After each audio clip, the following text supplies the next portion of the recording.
Hi, welcome back to Joe Blogs. In today's episode, I want to talk to you about what's happening in the economy in Argentina. Now, we've been following Argentina for the past 3 years because it's been one of the worst performing economies in the world. And this time last year, Argentina was holding a presidential election. And the people of Argentina were sick and tired of hearing the same story from the same politicians and getting the same end result. So they decided that they wanted some change. And a new candidate came onto the scene, a radical politician called Javier Milei. And Javier Milei turned up at some of his election campaigns with a chainsaw and said that he was going to take a chainsaw to the Argentine economy and do things like abandon the Argentine peso and introduce the US dollar. So the people of Argentina decided that they wanted to go down this radical road, and he was elected as president and took over in December 2023. And at the time of his inauguration, he said that it was going to get worse before it got better. And he was absolutely right on that front, because in the first 6 months of his presidency, we saw inflation rising, we saw unemployment rising, he closed a whole lot of departments and announced a lot of cutbacks in terms of public spending. And the people of Argentina started to wonder whether or not they'd made the right decision by appointing him as the president. So is Argentina starting to see the green shoots of recovery? Is it turning the corner, or is it going downhill rapidly? Well, we'll have a look at what's going on with inflation, and I can give you a heads up spoiler alert that Argentina still has the highest rate of inflation in the whole of the world. We'll also talk about what's happening with the Argentine peso, what's going on with regards to the poverty levels in Argentina, because it was recently announced that more than 50% of the population are now living in poverty, and that's worse than when Javier Milei first took over. We'll have a look at what's going on with trade, and then finally today I'll wrap up with my summary as to whether or not I think Javier Milei is starting to make progress. Is he starting to see light at the end of the tunnel, or are the people of Argentina going to decide that they no longer want to continue with this radical policy and that they would like to go back to the previous people who were running the country? But before we get started on all of that, I'd like to say once again, thank you so much to everyone that's supporting the channel. Really, really mean this. If you're a long-term supporter, either through Patreon, where you can get early access to my videos and watch them advert-free, or YouTube membership, where you'll also get early access, or buy me a coffee membership, thank you for that long-term support. Really does help to keep me motivated. It's great to know that people really like the channel. And if you've bought me a coffee or sent me a YouTube super thanks recently, thank you so much for the time and the effort, and most importantly, the generosity. Really means a lot to me. A recent report published by the National Institution of Statistics and Census in Argentina shows that 52.9% of the Argentine population are now classified as officially being in poverty. This chart shows the percentage of the Argentine population classified as being in poverty dating back to the start of 2017. And the scale on the left-hand side of this chart goes from 0 at the bottom to 60% at the top. And we've got two different colours on this chart. The dark blue section at the bottom of the bars show the number of people who are officially rated as being in poverty. And poverty is classified as not being able to afford a basket of basic goods that are put together by the Office of Statistics. So they put together a list of items that the average family in Argentina would need to buy each week in order to have sufficient calories to be able to get through that week. And the people in the dark blue section can't afford that basket. And the people in the light blue section at the top of these bars are rated as being destitute. So basically, they don't have enough money to even buy the basics to have enough calories to get by on. So essentially, those people are heading for starvation over the long term. And what this chart shows is that back in 2017, around 30% of the population of Argentina were classified as living in poverty. Now, the situation actually improved by 2018, when the figure came down to around 25%. However, as you can see, between 2018 and 2021, there was a gradual deterioration in the situation. And by 2021, more than 40% of the population were classified as living in poverty. Now, the situation improved in 2022, and the figure came down to around 35%. However, over the past 2 years, there's been a further deterioration in the situation. And as you can see, in 2024, we have seen the figure actually jump above 50%. And the total percentage of the Argentine population that are now classified as living in poverty is 52.9%. So why has the figure jumped up so dramatically in the first 6 months after Javier Milei took over as president? Well, one of the reasons is because we've seen a huge increase in inflation. Inflation took off in the first 6 months after he took over, and that increased food prices and meant that more and more people were unable to buy the basic level of food that they need just to survive. In addition to that, we've also seen a variety of cutbacks announced by Javier Milei. So a lot of people have been made redundant in line with the promises that he made during his election campaign. He's closed a whole host of different government departments. So people have lost their jobs, therefore they don't have as much income, and so more people are now having to rely upon the state. And there's also been a cutback in terms of the welfare system. So a lot of people have been complaining that they're no longer being given as much money by the government of Argentina than they were 6 or 9 months ago. And so a combination of all of those factors has rapidly increased the number of people who are rated as being in poverty, and it's now above 50%. So more than half of the population are in poverty. This chart shows the movement in the official rate of inflation in Argentina over the past 12 months. And what this shows is that in October 2023, inflation was running at 143%. It increased to 161% in November. However, after Javier Milei took over in December, there was a jump up to 211%. And then we saw inflation continuing to spiral in the first 4 months of 2024. It increased to 254% in January, 277% in February, 288% in March, and peaked at a high of 292% in April. And that was the highest level of inflation in the whole of the world at that point. Now, over the past 5 months, there has been a slight improvement in the situation, with inflation falling to 276% in May, 272% in June, 266% in July, 237% in August, and the most recent figures for September 2024 show the official 12-month rate of inflation is 209%. So if we're trying to look at some positives from this chart, we can look at the monthly increase in inflation. And this shows that back in December, when Javier Milei took over, inflation was rising above 25% per month. That's not per year, that's per month. And over the past 9 months, there has been an improvement in the monthly increase in inflation. And the most recent figure for September shows that the month-on-month movement in inflation was an increase of 3.5%.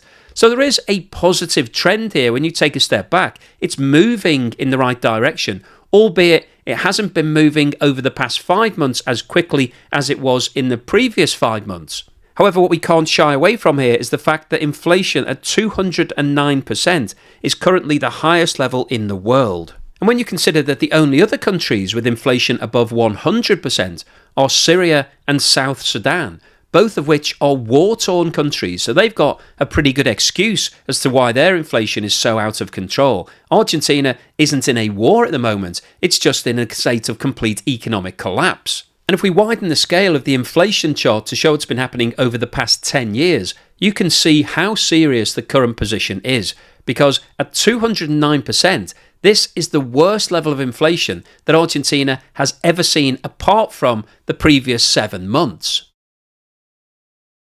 This chart shows the movement in food prices in Argentina over the past 12 months, and this is a metric that we always like to look at when we're looking at economies that are in crisis, but particularly today because of the news that more than 50% of the Argentine population are now living in poverty, so they're struggling to be able to buy enough food. And what this chart shows is a very similar picture to what we just looked at for actual inflation. In October last year, food inflation was running at 154%. It increased to 184% in November, and then jumped to 251% in December, 296% in January, 304% in February, and hit a peak of 308% in March 2024. So basically, that means that food prices in March 24 were 4 times what they were in March 23. If you were paying $1 for something in March 23, it would have cost you $4 in March 24. Now, over the past 6 months, there has been a slight improvement in the situation. However, the year-on-year movement in food prices in September 2024 was an increase of 201%. So that food item that was costing you $1 this time last year would today be costing you $3. And that's really the crux of the problem, because people haven't seen their wages going up at the same rate. And so they don't have enough money to buy the same amount of things that they were buying this time last year. And that's one of the reasons why there's so many people classified as being in poverty in Argentina today. And this table compares the rate of food inflation in Argentina with the rest of the world. And not surprisingly, it's ranked at number 1. Argentina's food prices are rising the fastest out of every country in the world. And in fact, the only other country where food is rising in treble figures, over 100%, is Zimbabwe. This chart shows the movement in the exchange rate between the US dollar and the Argentine peso over the past 5 years. What this shows is that 5 years ago, one US dollar was trading for around 60 Argentine pesos. Today, it's trading for more than 974. Now, clearly the fall in the peso has been absolutely catastrophic over the past 5 years. However, this chart doesn't really reflect the reality of the situation, because Argentina manages its exchange rate. It sets an official level rather than letting it float freely. And if we zoom in and have a look at what's happened over the past 12 months, you can see that Javier Milei tried to address this. He actually devalued the currency as soon as he took over as president by 54%. So you can see that sharp vertical line, which actually changed the official exchange rate from around 350 to one US dollar to around 800. However, the current official exchange rate still doesn't reflect the real situation. The actual exchange rate is shown by the blue dollar rate, or the black market rate. And this chart shows a similar deterioration in value. However, the numbers are slightly worse from Argentina's point of view. 5 years ago, one US dollar was trading for around 70 Argentine pesos on the black market. And if you look at the right-hand side here, you can see that in July 2024, one US dollar was actually trading for 1,500 Argentine pesos. And that compares to the current official rate of 974. So clearly there is a big divergence between the official rate and the actual rate that Argentine pesos are changing hands on the streets of Argentina. However, what's also interesting here is that over the past few months, there's been an improvement in the black market rate, and currently one US dollar is trading for around 1,180 Argentine pesos, which is obviously still above the official rate. However, there are signs of improvement. So the fact that the exchange rate is getting better tells us that something positive might be happening in Argentina. This chart shows the movement in the balance of trade for Argentina over the past 12 months, and the balance of trade is basically the difference between the cost of all of your imports, so how much you're spending on things that you're importing, and the value of all of your exports, so how much you're being paid for everything that you're selling. And this chart is a very interesting trend. In the 4 months before Javier Milei took over, Argentina was sitting in deficit. It was paying more for its imports than it was receiving for its exports. However, in every single month since Javier Milei took over as president, Argentina has been in the black. So it's basically now receiving more for its exports than it's paying out for all of its imports. When you've got a positive balance of trade, what that means is that you can start building up a supply of foreign currency because you're getting more cash in than you're spending. So at face value, this looks like a really positive development. And it would be if Argentina had suddenly increased its productivity. And this chart shows the year-on-year movement in industrial production in Argentina over the past 12 months. And the scale on the right-hand side of this chart goes from 1% positive at the top to minus 24% negative at the bottom. And what this chart shows is that there's been a year-on-year reduction in productivity in every single one of the past 12 months. So unfortunately, Argentina isn't increasing its productivity. It's not now producing more and therefore exporting more and receiving more income for its exports, which would be a healthy way of growing and moving into a positive balance of trade position. But rather, it's managed to achieve a positive balance of trade by reducing the amount of imports. So it's cut its expenditure on imports, which means that it's now receiving more than it's spending. However, there is a fine balancing act between cutting your expenditure and making sure that you're buying enough. And I think that's the problem at the moment in Argentina. Javier Milei is balancing the books. He's trying to move into a positive position, but he's doing that by cutting spending at a time when more than 50% of the population are living in poverty. As you may well be aware, the International Monetary Fund is basically a fund that pulls together money from all of the countries of the world. Lots of economies contribute to it, so that's where it gets its funding from. And then it provides bailout facilities to economies that are in a dire situation. If you've run out of cash, you turn to the IMF and they can give you a loan. And Argentina has had 22 of these bailout loans over the course of the last 50 years or so. And Argentina is currently the world's largest borrower from the IMF. It's got a facility of $44 billion. And the IMF undertakes regular visits to each country and meets with the government. And so it's met with Javier Milei. And it recently published a report on its findings to say whether or not they believe that Argentina is on the right track or if things are getting worse. And the IMF have announced that following their recent review, they have approved a $5.4 billion disbursement under the current loan facility. David Lipton, the IMF's acting managing director and chair, stated, "The Argentine authorities continue to show a strong commitment to their economic policy programme, meeting all the applicable targets under the fund-supported programme.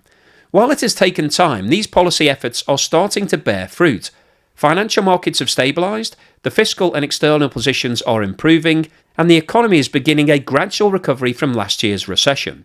The fund is strongly supportive of these important policy efforts. Although inflation is still high, it is now on a downward path that is expected to continue in the coming months. And prudent management of monetary policy remains an essential anchor for both the exchange rate and the disinflation process. The Argentine government has consistently demonstrated its commitment to fiscal discipline and has well exceeded its fiscal targets for March and June. The authorities have asked the IMF to support raising the end September primary balance target as a signal of their priority of ensuring that Argentina's debt to GDP ratio is placed decisively on a downward path. Steadfast implementation of the policies underlying the IMF-supported programme will be critical for continued progress.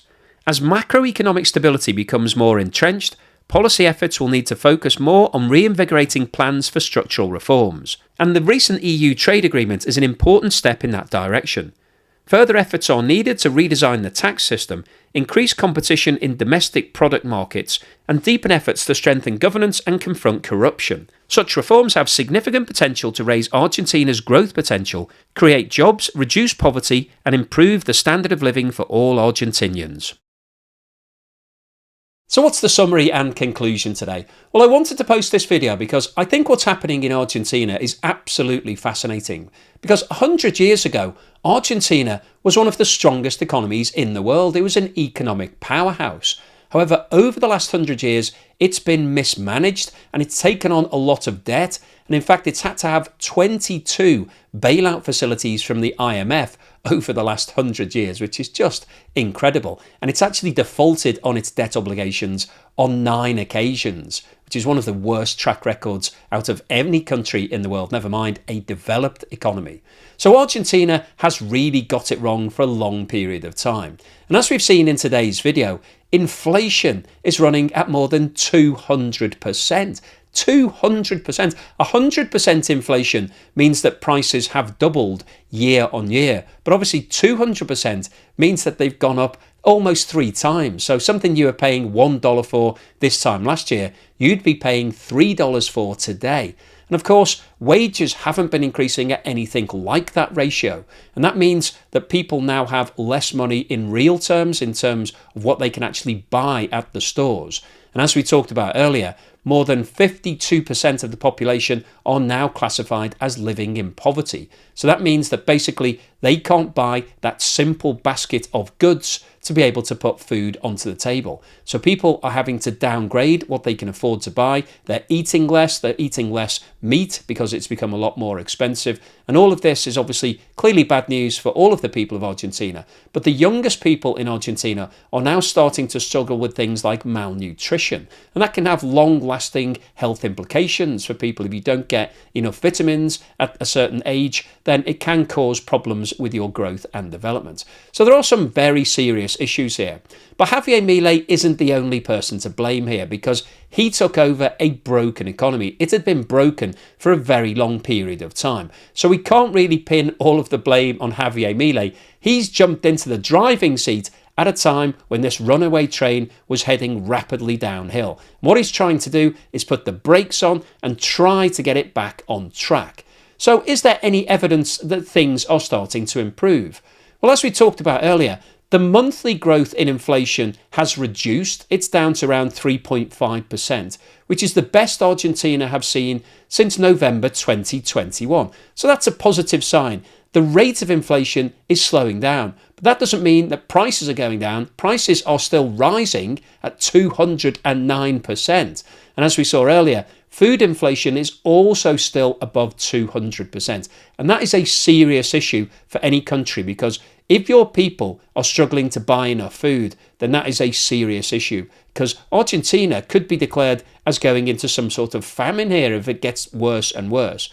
So Javier Milei is doing his best to try to bring prices under control, but it isn't really happening. It's going to take a long period of time. Success from Argentina's point of view at this point in time would be to get inflation down to around 150%. And 150% in real terms is still off the scale.